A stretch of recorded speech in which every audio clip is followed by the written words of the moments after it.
when you look at this Raw, I'm wondering what interests me going into Payback. Am I interested in watching Payback?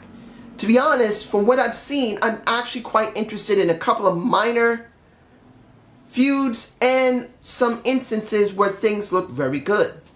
First thing I'm going to talk about, New Day. When you look at New Day, when they went from faces to heels, I was very happy to see that when they finally started cheating. And when you look at them opening the show with Randy Orton and Roman Reigns, the two guys that are very over in the show, very over in WWE, it's very good to see. You don't see black guys open with someone on the show and actually get a mic. When was the last time you saw fucking Kofi Kingston talk on the mic in the opening of the show? You don't. You don't see that, and I was very happy to see that actually happen. And when it came to the match, which I really didn't care about because I knew it was a plot device for later in the night, but New Day got the win. And it was Kofi who was the one who got the last moment out of that, and they spotlighted Kofi. A guy who should have already been in the main event and should have already had the WWE World Champ, well actually, the World Heavyweight Championship, not the WWE World Heavyweight Championship or the WWE Championship. At least he could have had the mid-card belt that he did deserve. But now what we see is what we got. And I do believe they need one more title, and that's the IC Championship since Daniel Bryan's not there. Let it go to Kofi Kingston. I know he already has a tag belt, but who said he couldn't have the IC belt? I don't want to see Xavier Woods or Biggie get it. I want to see Kofi get it because he's the most polished and the most experienced amongst the three. Now, next thing I'm going to talk about that was interesting, but I think just doesn't have enough behind it. That is Ryback and the Bray Wyatt. Ryback talked very well, and he addressed the Goldbergs chant properly by saying, "I love it too. You're better off just facing it." He said it right, and he spoke very well, and the crowd was very behind him. But here's the thing. I still love me some Bray Wyatt. But let's be honest here. When has he been relevant? Bray has not been relevant in months upon months upon months. And because he lost to The Undertaker, he lost to John Cena, he lost to Daniel Bryan, he's just been losing so much. As much as he's a great talker and he works well in the ring, I just don't see him as a credible threat. And as the new face of fear, when has he been the face of fear if he's been losing so much? It hurts my feelings to say that. Now here's something I really didn't want to talk about, but I believe I need to talk about, and that's the Ascension. Connor and Victor just looked so bad. Now I loved seeing that Tyson Kidd, and particularly Cesaro, the Swiss Superman, baby, he's getting over big. I said it earlier, and it's true. Turn him to a face, the crowd will love him. The point of the entire thing, when Victor was out there and he got the European uppercut to his fucking face 10 times and then got a clothesline to the face, the crowd jizzed on themselves because of it. They loved it. This is where Cesaro is shining. And eventually, if they do this right, when Cesaro breaks away from Tyson Kidd, he can easily go into the main event and become an IC champion.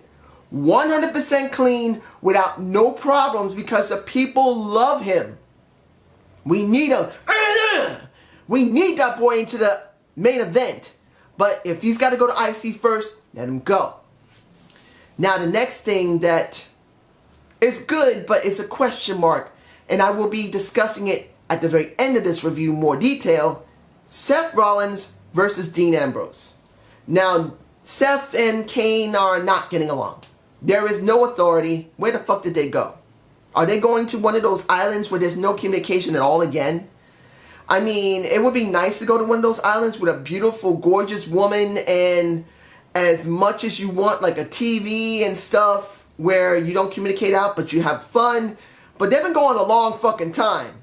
I kind of think they're taking a little bit of TNA's idea of no authority generally and just letting the wrestlers do their work. But you really need to get rid of Kane. I'm just saying, if you're really going to go all the way with a WWE, get rid of fucking Kane. Don't give us a Brad Maddox, even though Brad Maddox was awesome. Just nobody. Let the wrestlers do the business on their own. But from what I can tell, those two are not getting along. And so Kane wants to bury Seth by having him in a match with Dean. And if Dean wins, he's now in the Fatal 4-Way. Excuse me. It was an alright match. But this wasn't about the match. This was about the setup at the end of the night. Because when it came to Randy Orton versus Roman Reigns, which was set up by Kane early in that night, and he was at ringside, Seth Rollins was at ringside, Jamie Noble, he did not need to have a mic in his hand. I think that was not necessary. He just does not talk very well. Maybe Joey Mercury would have been able to talk better than him, but at least he was smart enough not to talk. Their match went on. It never got finished. Both of those two got their asses beat up by Authority, and it was Dean Ambrose that came out and cleaned house to the point where he gets Randy Orton and gives him a dirty deed, and he's the one standing tall. Now, I'm going to talk about this at the end of the review, but I want to move on. Next thing I'm going to talk about, I'm sure a lot of people are very excited about. Sami Zayn went up against John Cena. This is where I believe Cena really is in the right place. Sami Zayn, who still is on NXT, and I believe is going to go for another takedown pay-per-view or something. I have been watching, and I hope that one day I will find the time to look at NXT. I just haven't really had the time. When you really look at this, this was a perfect opportunity for a Sami Zayn to work with a John Cena. And he played the injury to his shoulder, which I hope is fake, and really buttered up the crowd there. It worked perfectly fine. You have Bret Hart introducing him. Bret Hart got his moment to shine when he knocked out Heath Slater with the mic, which seemed to be really awkward. And you guys tell me below, did Bret act a little strange? I know he's not really great on the mic. He does seem a bit awkward. But he kind of acted a little erratic, like he was sick or he was drunk. He seemed a little erratic. That's just me. But when you look beyond that, the match they put on was beautiful. John can really work a match when he needs to, and he did. He wanted to spotlight Sami Zayn so well. But in the end, you know he wasn't going to win. He wasn't going to win that match. But it's not the point. The point is that he was finally spotlighted. So now that Neville's already here, eventually Sami Zayn will come in. And then he had such a great match with John Cena. It will really help him when he comes into the roster. And I'm hoping that Vince was the one who signed off on this, and it was not Triple H. Because if Vince said, you know, this Sami Zayn, he looks good at NXT, and I don't like you, Hunter, because you get on my fucking nerves with this fucking NXT. But I think I'll let him have a chance because this is the Montreal crowd. And after it was done, he said, holy shit, the kid's got potential. Get him ready in 6 months. That's what I'm hoping for. 6 to 4 months, Sami Zayn comes into the main roster of Raw, and he's spotlighted. This isn't about a jumpy, high-flying guy to me, ladies and gentlemen. This is about a guy who really does seem to have a good package. He does seem, from what I understand, he's able to talk. He's able to do some things. I say he has 4 out of the 5 tools. He may not have the physique. He can go in the ring. He can tell a good story. He has charisma. That's what you need. You don't have to have all the tools to make it work. And that's what I'm hoping for. Now, when it comes to Rusev dealing with Lana, everyone's in love with Lana all of a sudden. I know she's a gorgeous Croatian woman. I believe she's from there or somewhere in the Soviet Federation. She's a gorgeous woman. It's not something you wouldn't dream of. Just having her by your side in the sunlight and saying, how you doing? Oh, I'm doing fine. Talking in that Russian accent. But damn, the Montreal crowd was going crazy for her ass.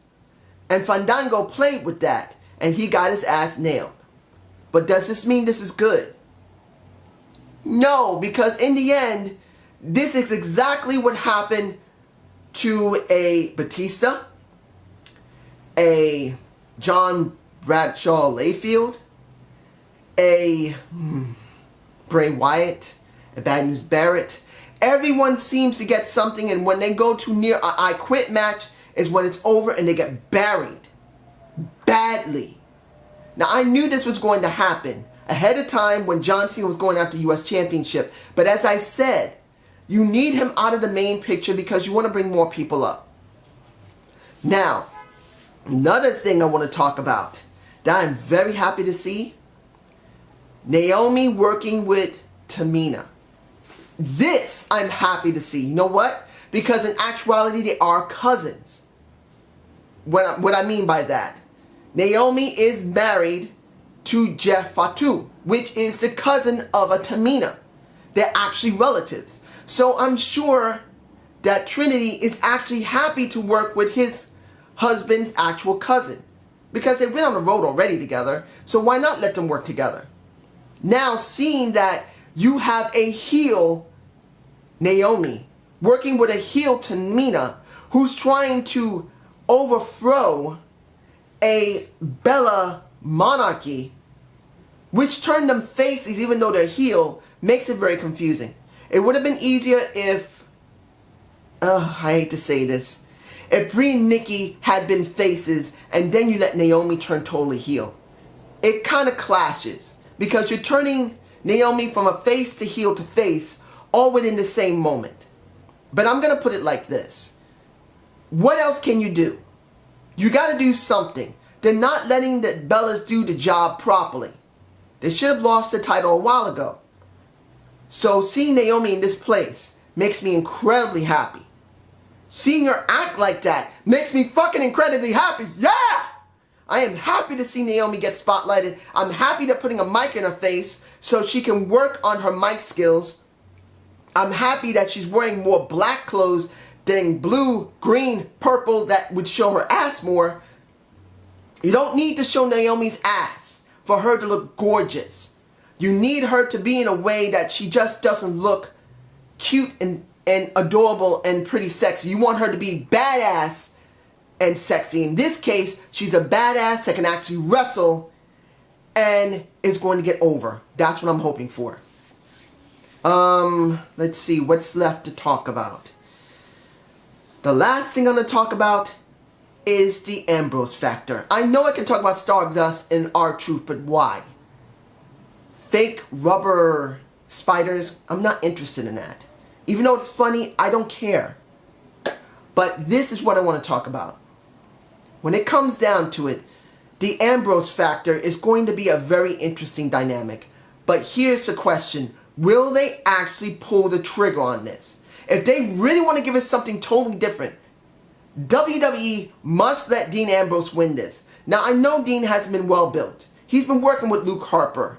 Before that, it wasn't that great for him either. Even though he was working with Bray Wyatt for a while, to be honest, he hasn't really been spotlighted that well, even though they have shown how fucking tough he is. But if you really want to do something different, ladies and gentlemen, the best option is to make a Dean Ambrose look as tough as possible. So going into Payback, if they did pull the trigger and let him win it, it would be something totally different. It doesn't mean you have to let Randy Orton win. It doesn't mean you have to let, well, to a point, it's either between two people for me personally. Either Seth Rollins needs to retain because they want to do something with Brock Lesnar, or a Dean Ambrose retains so he would go up against his former buddy of the Shield and a Roman Reigns, and Roman Reigns wins before it goes into SummerSlam.